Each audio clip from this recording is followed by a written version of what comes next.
What happens to a pride of lions when a hurricane hits Palm Beach?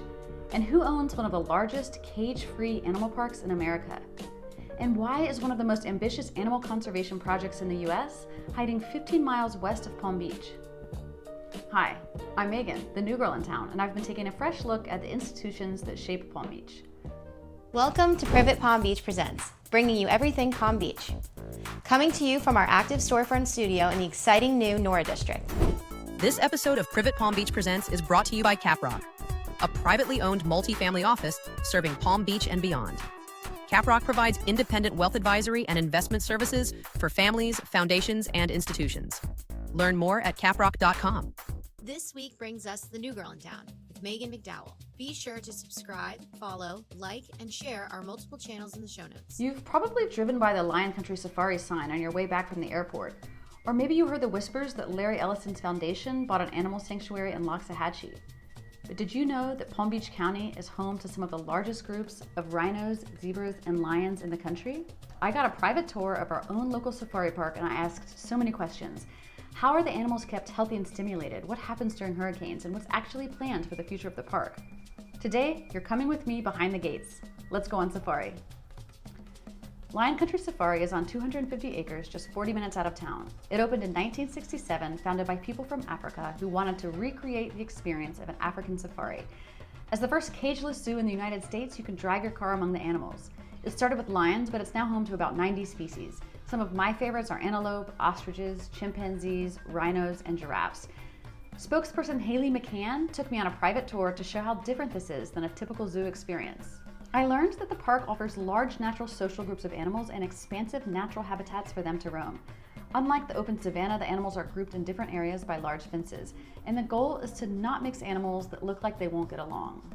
Another big difference is most of the larger or more dangerous animals have nighttime facilities, which is also a requirement. The park is accredited by the Association of Zoos and Aquariums, meaning it meets high standards for animal care and conservation.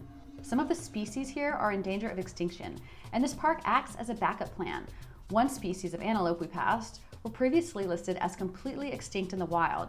A reintroduction program started in 2016, and today that species has been reclassified as endangered, which is an improvement. To do that successfully, you have to plan for reintroduction from the beginning, Haley said. That means limiting human interaction so the animals retain their natural behaviors.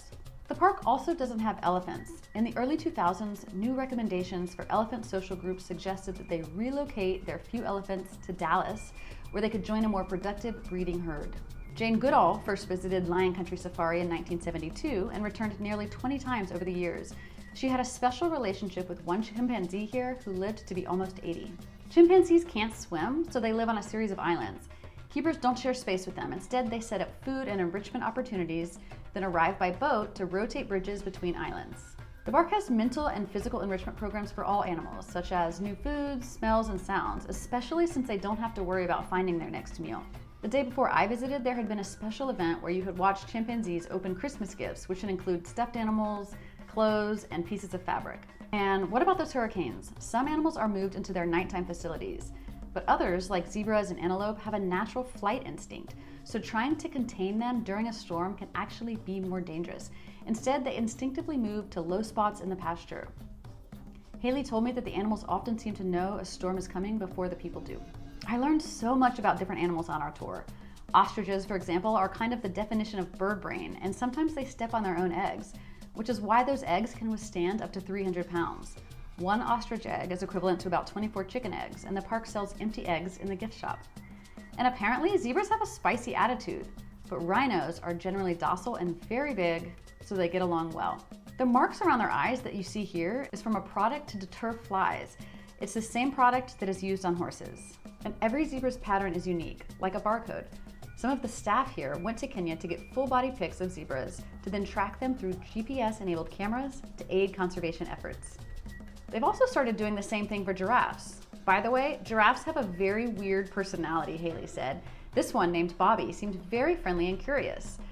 But they are also wary of anything new. The park builds imitation trees out of cuttings from the property. Otherwise, they would totally decimate all the trees in their area. So now let's get to the lions. Entering it felt a little like Jurassic Park. We had to make sure the doors and windows were all closed and locked. Normally, people don't get to go inside the enclosure, but Haley took me right in. Don't be fooled by them laying around. Lions sleep 20 hours a day to preserve energy, but they can move quickly when they need to. They are most active in the morning and the evening, so that is the best time to hear them roar.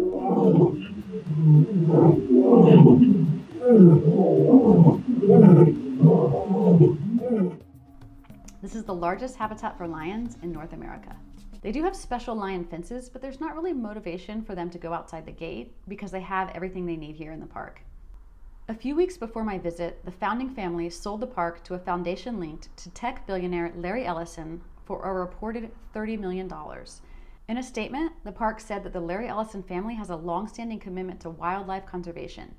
It added that operations will continue as normal and that animal care, welfare, and preservation will continue to be a core focus. But there still are discussions of a nearby data center, and some are worried.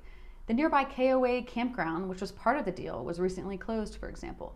And there is a data center being proposed nearby called Project Tango, but it does not appear to be on the same land. For now, the animals might have a new landlord, but their homes are reportedly staying the same. Our last stop was a walk through the adventure park to the giraffe feeding tower.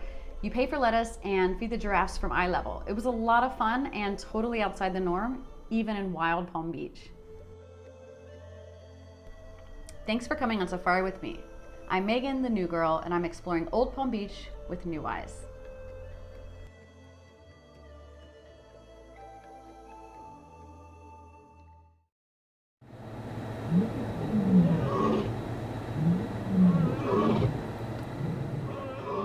Privet Palm Beach Presents is a production of Privet Studios and is available on YouTube, Apple, and Spotify platforms. You can reach out to us on Instagram at Privet Palm Beach and at theprivet.com. Thanks to the Privet Studios team, including Summers Laffey, Will Cannon, our friends at Mass Inbound, and music by Kevin MacLeod.